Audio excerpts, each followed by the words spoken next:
kind of give us your assessment of how you thought the defense performed first I time out. just thought we made too many errors. I thought we made a lot of errors. I mean, when I'm saying that to be really good at what we do.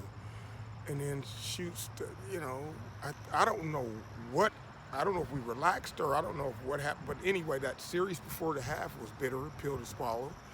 And then the 2-minute drive, we got to do better. So we all got to get better. I got to get better calling it, and they got to be better running it. Just the But other than that, and we could play harder, which we all knew. I said that a couple weeks ago. Some of those plays happened truly because of effort. Now, did we make some good plays and do a lot of really good things? Yes.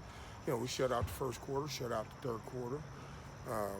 3.4 yards to rush, 33% third down, and a pick six. So if you do those things, you think you win the game.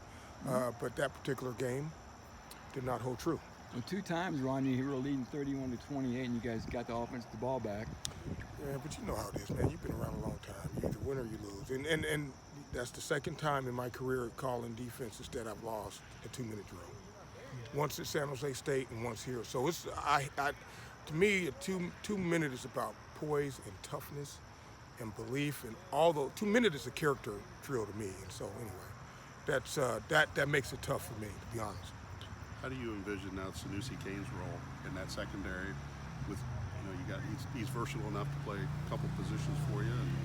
Well, I just like it because the guys, we've cross-trained them so long now at this point that we can just roll them in. And I think, I got to do a better job of playing guys more equally.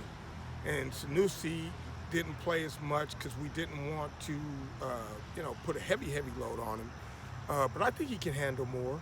And so I see him as a starter. I see him. To me, they're all good players, and they're all good enough to play equally. And if we want them to stay healthy all year, that kind of has to happen. And if you look at last year, midway through it, we were playing Cam and Marvin and CJ pretty much equally. Just the physicality, though, he brings. Is that a strength of his game? Yeah. This is what people don't know. Sanusi Kane has been in the office more than anybody since I've been here. I mean, there was like months at a time where he was in there every single day, and that's the truth. I'm not just saying it. So he's earning it, and he's going to keep getting better. And he's a quality kid, and he's a good student, so he's got a good package going. Do you have to kick him out of the office? No, I don't kick him out. I need some company, man.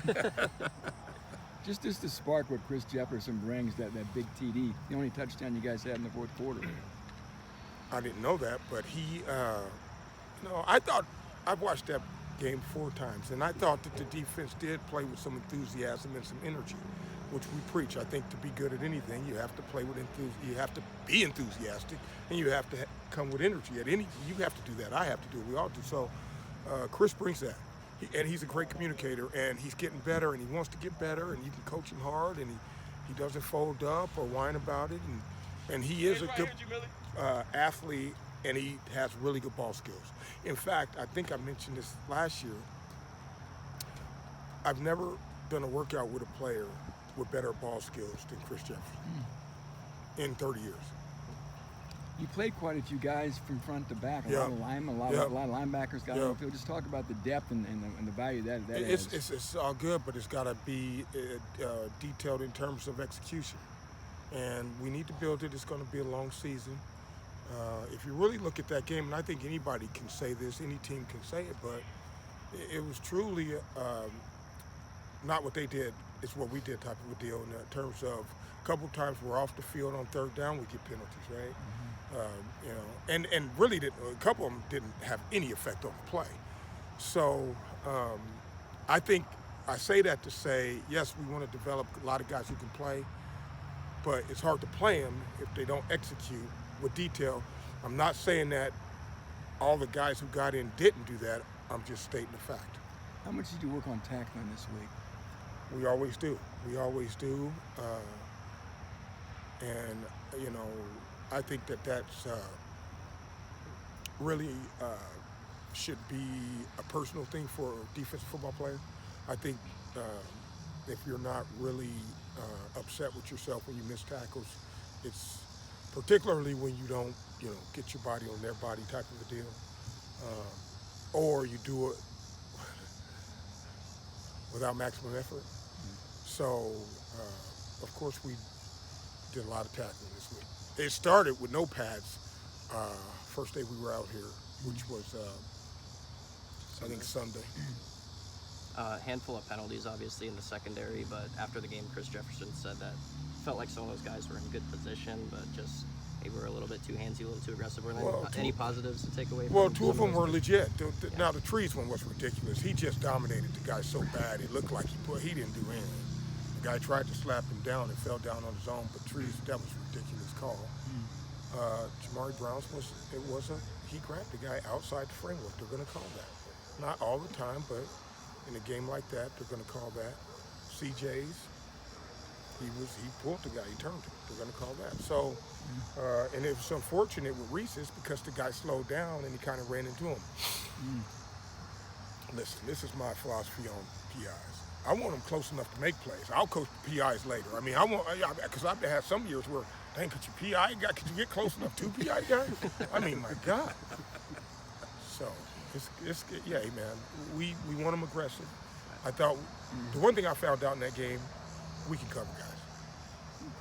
We didn't have to reach or hold to cover guys. I mean, it was just kind of poor hand placement for the most part. How did fatigue factor into that defensive performance, especially late in the game? That's a good question. I wasn't down there to really kind of feel what that felt like. I can't answer that question. Just the balance between leaning on your defensive line to get the pass rush, but then blitzing. Is this going to, is it game by game situation? We'll just figure it out. Yeah, it depends on the game, depends on the opponent, depends on what they present. And the good thing was the longer the game went, the more pressure we got on the quarterback. But we made some mistakes too in some of the pressures. Sometimes the guy didn't come or what have you. So we had some opportunities to really get on the quarterback, and we would have gotten on him if we executed. And that's why I'm saying there's so many plays, and I hate to do that, but there are a lot of plays that if we execute, we're going to have great success. So that's where we're trying to go from here. In that final drive, Penn State switched to a hurry-up offense. How did you all prepare for the hurry-up offense prior to that game, and then sort of looking at it from then, how do you prepare for it for the rest of the season? We do what's called a tempo period every day.